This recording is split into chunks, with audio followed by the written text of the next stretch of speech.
Hi hello नमस्कार, मी प्राजक्ता. माझ्या नवीन YouTube चॅनलमध्ये आपल्या मनापासून स्वागत. आज आपण व्हेज पुलाव बनवणार आहोत. त्यासाठी आपण लागणारे साहित्य पाहूया.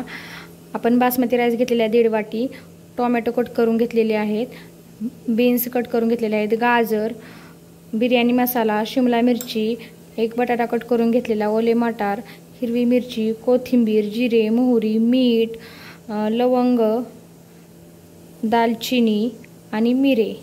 आता आपण रेसिपीला सुरुवात करूया. आपण गॅसवरती पातेल्यामध्ये पाणी ठेवलेले आहे गरम होण्यासाठी. ते पाणी खळखळ आपण उकळून घेणार आहोत. आता आपल्या पाण्याला उकळी आलेली आहे. उकळी आलेल्या पाण्यामध्ये आपण ते तांदूळ स्वच्छ धुवून घेतलेले ते घालून घेणार आहोत. त्याच्यामध्ये त्या तांदळामध्ये चवीनुसार मीठ, लवंगा 2 ते 3, मिरे, दालचिनीचे 2 तुकडे. तोपर्यंत भात शिजत आहे तोपर्यंत आपण गॅसवरती कढई गरम करण्यासाठी ठेवलेली आहे. त्याच्यामध्ये आपण 2 चमचे तूप घालून घेतलेले आहे. तूप गरम झाले की आपण त्याच्यामध्ये लवंगा घालून घेणार आहोत. त्याच्यानंतर 7 ते 8 मिरे, 2 ते 3 दालचिनीचे छोटे तुकडे.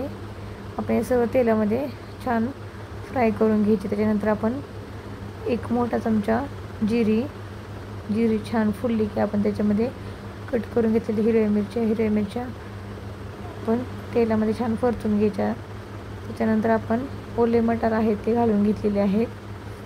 ते पण 2 ते 3 मिनिट छान परतून घ्यायचे. ते परतून झाले की आपण कट करून घेतलेलं गाजर आहे ते गाजर त्याच्यामध्ये घालून घ्यायचं. ते पण 2 ते 3 मिनिट छान परतून घ्यायचं. त्याच्यानंतर आपण साल काढून कट करून घेतलेला बटाटा आहे तो बटाटा घालून घ्यायचा. सेम प्रोसिजर आपण तेच परतून घ्यायचं थोडंसं.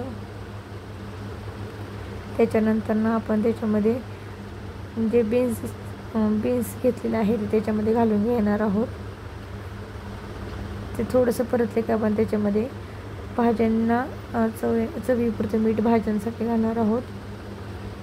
ते थोडं परतून झालं की आपण त्याच्यामध्ये शिमला कट करून घेतलेली ती पण थोडीशी परतून घेणार आहोत. त्याच्यामध्ये ती परतून झाली की आपण त्याच्यामध्ये गरम मसाला घालून घेणार आहोत. घरी बनवलेला गरम मसाला आहे. आपण हे छान परतून घेणार आहोत. ते परतून झाले त्याच्यामध्ये कट करून घेतलेले उभे टोमॅटो आहेत ते पण घालून घेणार आहोत. ते पण 2 ते 3 मिनिट आपण परतून घेणार आणि झाकण ठेवून आपण त्याची वाफ काढून घेणार आहोत. भाज्यांची वाफ काढून झाल्यानंतर आपण त्याच्यामध्ये थोडंसं पाणी घालून घेणार आहोत त्या भाज्या शिजवण्यासाठी. पाणी घातल्यानंतर थोडं मिक्स करून घ्यायचं आणि परत झाकण ठेवून आपण भाज्या शिजवून घ्यायच्या. तोपर्यंत आपला भात झाला का आपण पाहूया. आपला भात झालेला आहे. आता आपण या भातातलं पाणी सेपरेट करून घेणार आहोत. त्यासाठी आपण एका चाळणीमध्ये भात ओतून घेतलेला आहे. त्याचे आपण तांदूळ थंड करण्यासाठी ठेवूया, मोकळे होण्यासाठी भात. आता आपल्या भाज्या छान शिजून तयार झालेल्या आहेत. आपण त्याच्यामध्ये भरपूर अशी कोथिंबीर घालून घेणार आहोत.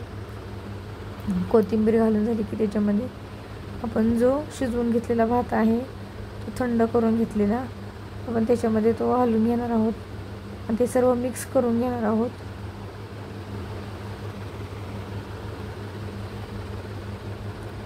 सर्व एकसारखं मिक्स करून घ्यायचं. परत झाकण ठेवून आपण 5 ते 6 मिनिट त्याला वाफ देऊन घेणार आहोत. आता आपलं झाकण काढून पाहू शकतो तुम्ही भात किती छान झालेला आहे.